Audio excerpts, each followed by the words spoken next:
Jai Hind to all. This is Santosh Kumar Mishra. I am working here in Ajay Kumar Garg Engineering College as a assistant professor in Information Technology Department. Today we will study the box model of CSS. In last lecture I have told you what the CSS is. It's a cascaded style sheet. It's a cascading style sheet where a blending of more than one style sheets are applied on web pages to make it look good. We have studied how to create a CSS like this. We select a selector, and for that selector we write the property value pair separated by semicolon. I have told you this syntax in last lecture. So selectors may be used to write the style sheet for that selector, and we have studied the ways how we can incorporate the CSS in our page, that was external CSS, internal CSS and inline CSS. These three types of CSS, these three types of methodology to apply the CSS in our web pages we have studied in last lecture. And external CSS are used like this. We write the CSS in some separate file. Let's say that file is mystyle.css, and by writing this code, link rel is equal to style sheet and href is equal to the reference, the address, the path of that CSS file, we can link that external CSS to the current HTML page like this. And for internal CSS we may write the R code or style sheet in the body of style section of your head. We can write the style code, style information in our head section by writing the style tag, writing it between style tag. And in inline CSS we write the style information of the selector at the time of declaring, at the time of using of that selector, we write its style in the beginning tag of that selector, and by using the style attribute and writing the style information in the value of that attribute. This way we have studied elaborately in last lecture. And when we have multiple style sheets, then I have told you that when we have more than one style sheet, let's say there is a style for internal CSS, there is a style for a tag. By using internal CSS, there is another style for that same tag by external CSS, and there is another style for that same tag using inline CSS. In that situation, inline CSS have the highest preference, after that internal have the next preference and after that external have the least preference of the style sheet. Means if we use all of these three style in a single page for a same selector, then the inline style will be applicable for that. We have studied about what the block level element is and what the inline element is in last lecture. The block element are those elements that contains more than one lines and inline state elements are those elements that contain single line. Like span is a inline element. We have gone through all these in last lecture. Then after that we should know what a class attribute is. Every selector have, every tag have a attribute named class, and we can specify the style of that class. We can create a class of style and we can create the class of style, and we can apply that class of style by using class attribute. So like this, let's say to create a class type style, we use dot operator. We'll write like this. Dot city means we have created a class named city. To specify a class, we start it with dot. Means if you want to create a class city, a class named city, in that situation we may use dot and then the name of that class, dot class, and in this curly braces we write the style information for this city class. This way you can create the style of a class named city. Similarly, you can create another class of style, let's say dot address, dot abc. We are creating another class of style by mentioning dot abc.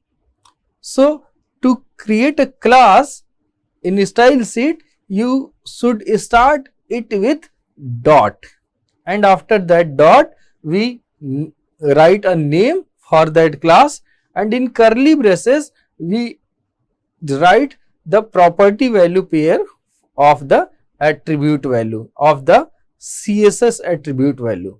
Okay. So here I have created a city class, and in that class background color is tomato, text color is white, border is this, margin is this, padding is this. So whenever this class city will be applied on any selector, that selector will have this set of style. So here in this div tag, to apply this class, we have the class attribute for each and every tag. For each and every tag there is a class attribute. So this div tag have also a class attribute. We have used this class attribute and we specify the name of the style class that we want to apply on this div section. So in div we have written div class equals to double quote and the name of the class of the style that you want to apply. Here the city class style, that is this style, would be applied on this div tag. On this div tag, this class city will be applied. I hope you understood how to create a class of class selector. How can you create class selector and how can you use in your tag, in your HTML page. Similarly, there is a ID attribute for each and every selector. For each and every selector, for each and every tag, there is ID attributes also. ID attributes is start with hash symbol. If you want to create an ID attribute, then you'd start this ID selector as starting with hash symbol. In class you have used dot and in ID you will use hash symbol, hash. And let's say I have created my header named my header ID. I have created a ID selector named my header and we have mentioned a set of attribute value pair that is semicolon separated in this section. And whenever you want to apply this style, here we have created my header style, that is ID type because it has been started with hash symbol, and in this here this style has been written. If you want to apply this style on any section, on any tag, then you have to use ID attribute of that tag. Each and every tag have a ID attribute also. So here in this H1 tag I have used ID attribute. H1 ID equals to, or in the value I have mentioned, the ID is a property of each and every selector. Similarly, it is available for H1 also. So in H1 I have used ID attribute, and in its value I have passed thus this ID selector my header. And so whenever the content of this H1 would follow this style, whenever it will be displayed on your page, it will follow this ID style. So now the question is, what is the difference between ID and class selector? What is the difference between ID and class selector? So the difference is, a class name can be used by multiple HTML elements, multiple HTML tags, while an ID name must only be used by one HTML element within the page. So duplicacy is not allowed in ID, but it is allowed in class. So multiple HT element may have same name class name, same class name style may be applied on multiple element, but if it is ID style, then it cannot be applied on multiple elements of your page. So each and every tag should have unique ID style, and when uniqueness is required, in that situation you will use ID attribute, otherwise you will use class attribute. Okay, I hope it's clear now. So this now we are in a stage, we have understood what a CSS is, what are different ways to apply the CSS in your page, what are different selectors, what is ID selector, what is class selector, what is the difference between that, and what are different ways to apply the CSS on your HTML web pages. So now I am going to explain what a box model is, and it will be covered by 3 or 4 topics, 3 or 4 sections. The first is CSS border. If you want to apply a border on any element of your HTML page, in that situation CSS border properties are used. So CSS border property allow you to specify the style, width, color of an HTML element's border. Means if you want to apply border on any HTML elements, you want to change the style of the border of any HTML elements, if you want to change the width of the border, color of the border, style of the border, in that situation you can see that there are different style of border. Here the border is rectangular, its thickness is something different, and here the border is underlined only, its color is red. This has rounded border, this has some another type of border. So if we want to apply different styles on a border of an HTML element, in that situation you will use border property. So the border, I have already told you, to write a CSS you should write the attribute value pair. So the style property name is border style. Border style will specify whether you are using a solid border like this or you are using a dotted border like this on some elements. So solid, dotted, there are many types of border. You can create a dotted border, you can create solid border, dashed border, double border, groups, reach, inset, outset, none, hidden. There are many style of a border. So the attribute that is used in our style sheet is border style, and its value may be any of this depending upon your requirement, which type of border you want to apply. So border style at property may be used to create a border around any HTML element, and in this attribute you can use this set of this any one of these values to use in that type of required border. So border width is another property to mention the width of your border. Border width is a property that you will use to specify the width of your border. Any element may have top border, bottom border, left border, right border. So to specify the width of all these border, you will use border width property, and in this border width property you may specify the width in pixel values, or you can use pixel value, or in point, or in centimeter, or is em, or etc. You can use any of this specific type.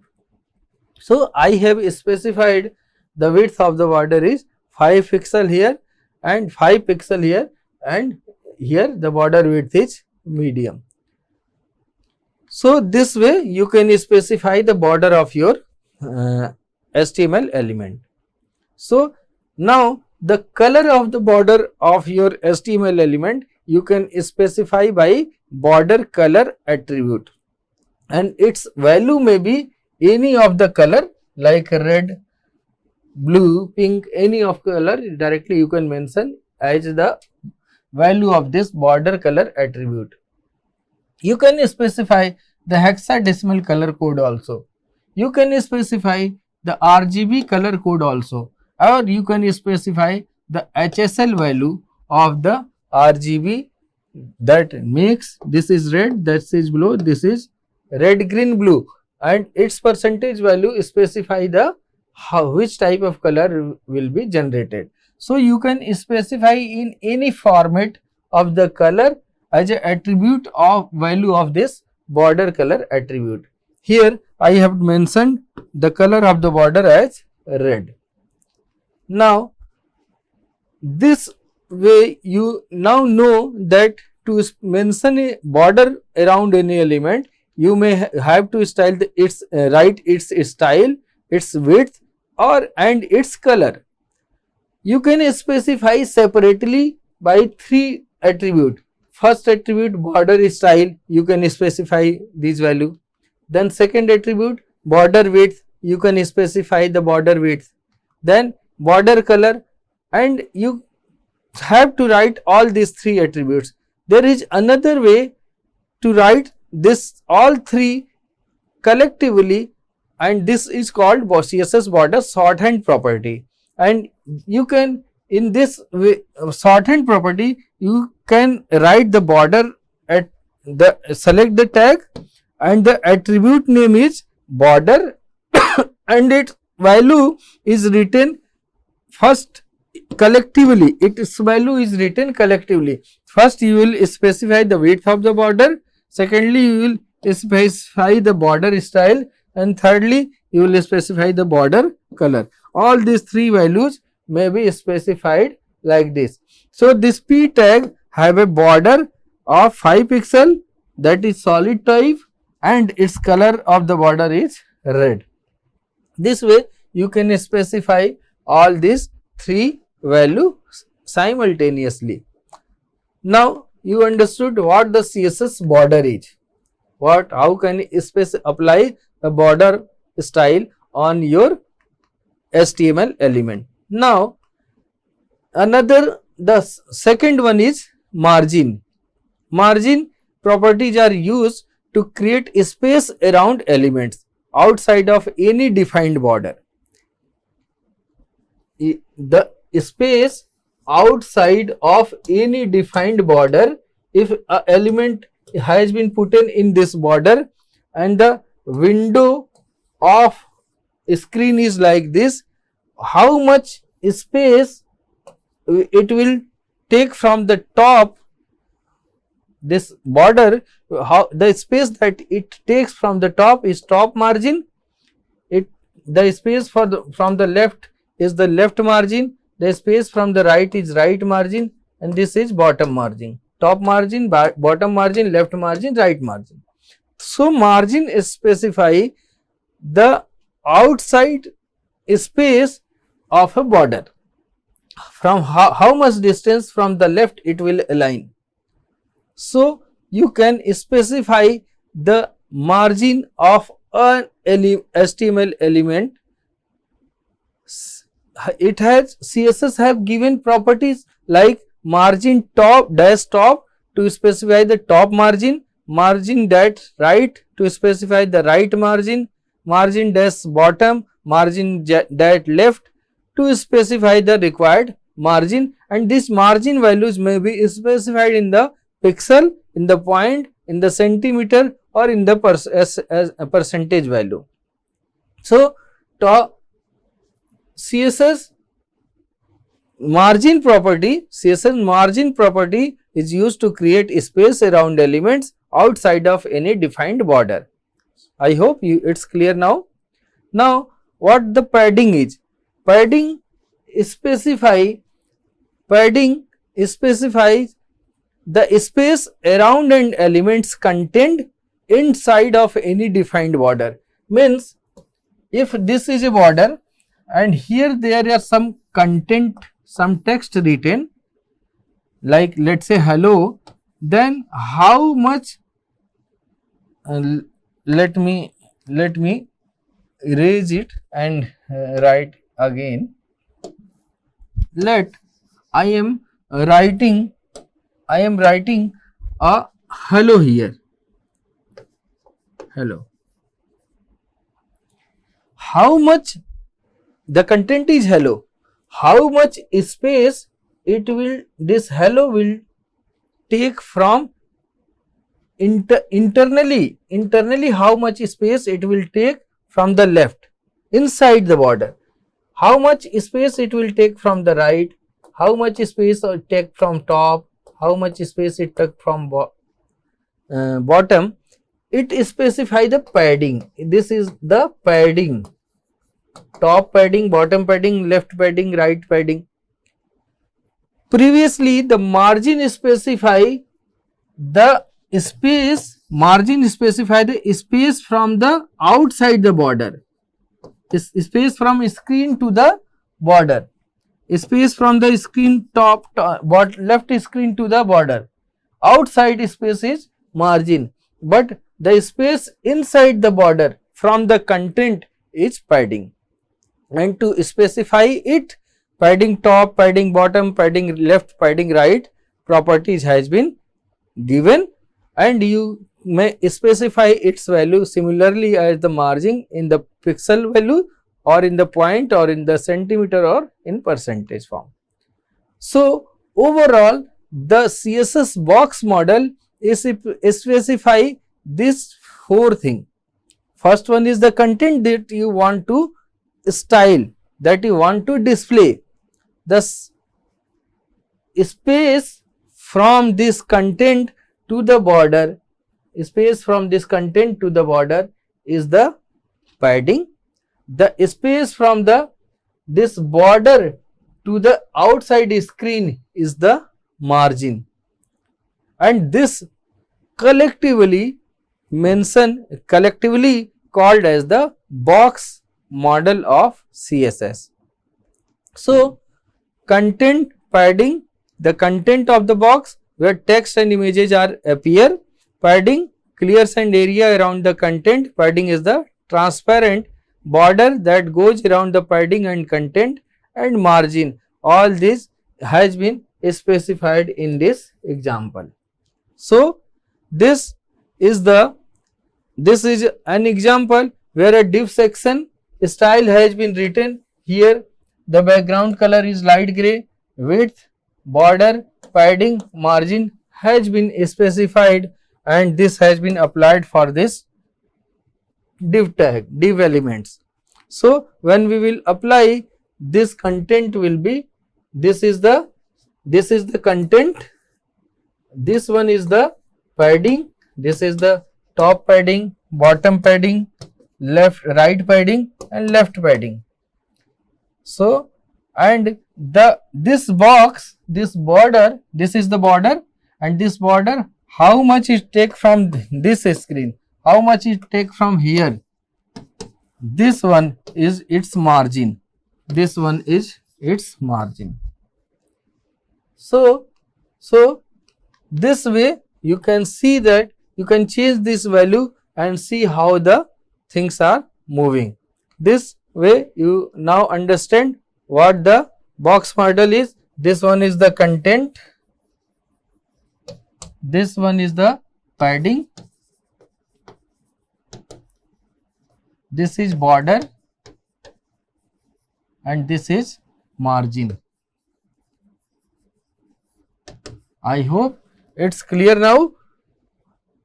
In the next lecture, I will tell you how can you create a dynamic digital calculator that will continuously updating according to your system time, and how can you create a digital clock. And for this